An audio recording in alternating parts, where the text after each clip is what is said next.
Assalamualaikum warahmatullahi wabarakatuh.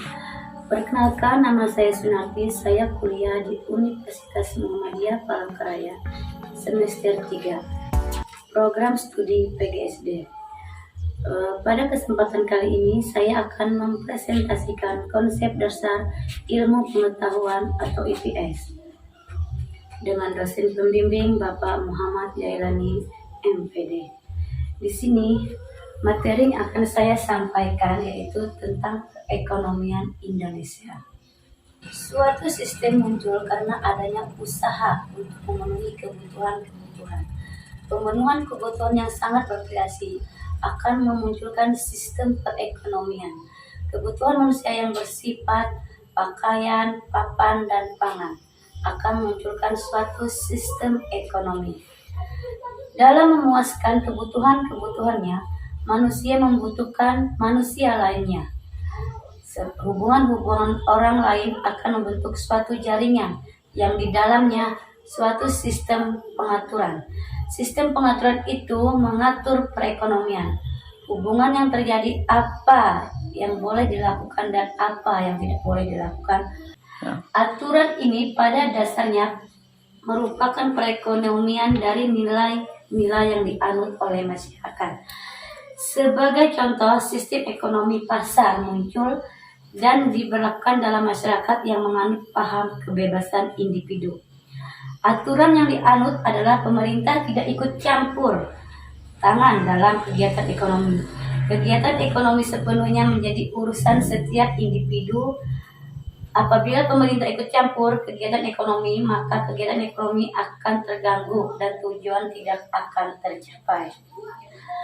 Adapun rumusan masalahnya, apa-apa saja sistem ekonomi yang ada di Indonesia, yaitu kita akan membahas dulu pengertian sistem ekonomi tersebut.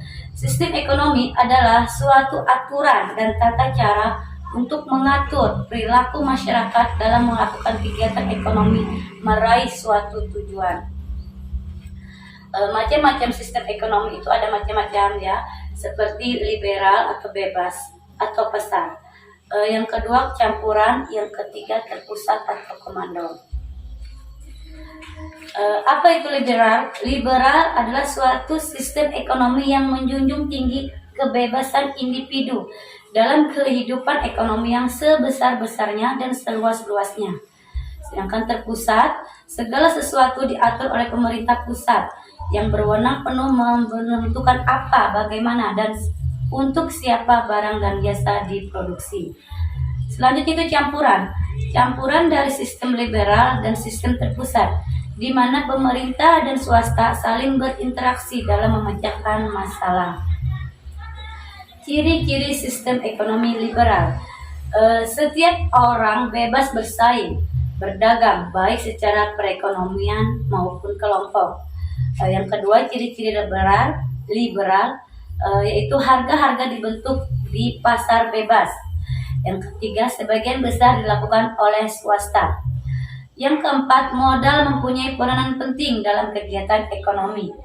Yang kelima, didorong oleh motif memperoleh laba sebesar-besarnya atau keuntungan yang sebanyak-banyaknya. Ciri-ciri ekonomi terpusat, yang pertama yaitu semua kegiatan produksi, distribusi, dan konsumsi diatur oleh negara. Yang kedua, semua persoalan organisasi ekonomi dipecahkan melalui perencanaan pemerintah pusat. Yang ketiga, alat-alat produksi dimiliki oleh negara dan hak milik pribadi tidak ada. Sedangkan ciri-ciri ekonomi campuran yaitu 1. Hak milik individu atas faktor-faktor produksi diakui tetapi ada pembatasan dari pemerintah. Kedua, kebebasan bagi individu untuk berusaha tetap ada sehingga setiap individu memiliki hak untuk mengembangkan kreativitasnya sesuai dengan kemampuan yang dimilikinya.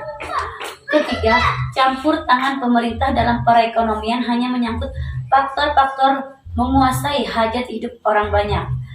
Keempat, pelaku ekonomi terdiri dari atas individu, pemerintah, dan swasta.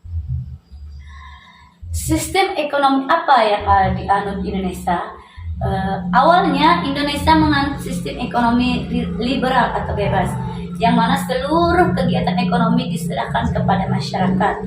Akan tetapi karena ada pengaruh komunisme yang disebarkan oleh Partai Komunis Indonesia, maka sistem ekonomi di Indonesia berubah dari sistem ekonomi liberal menjadi sistem ekonomi sosialis.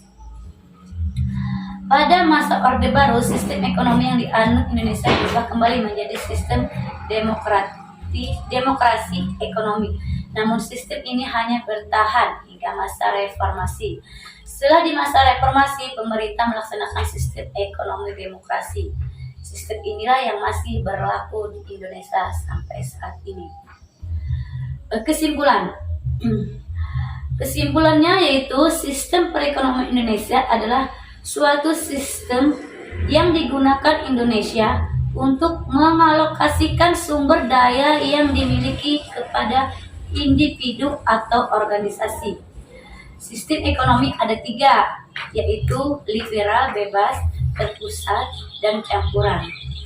Sistem yang digunakan Indonesia adalah sistem perekonomian demokrasi, yaitu sebuah sistem yang merupakan perwujudan dari filsafat Pancasila dan Undang-Undang 1945. Saya ulangi, sistem yang digunakan di Indonesia adalah sistem perekonomian demokrasi, yaitu sebuah sistem yang merupakan perwujudan dari filsafat Pancasila dan Undang-Undang Dasar 1945 yang berasaskan kekeluargaan, gotong royong, dan untuk rakyat di bawah pimpinan dan pengawasan pemerintah. Demikian persentase dari saya. Kurang lebihnya saya minta maaf. Terima kasih. Assalamualaikum warahmatullahi wabarakatuh.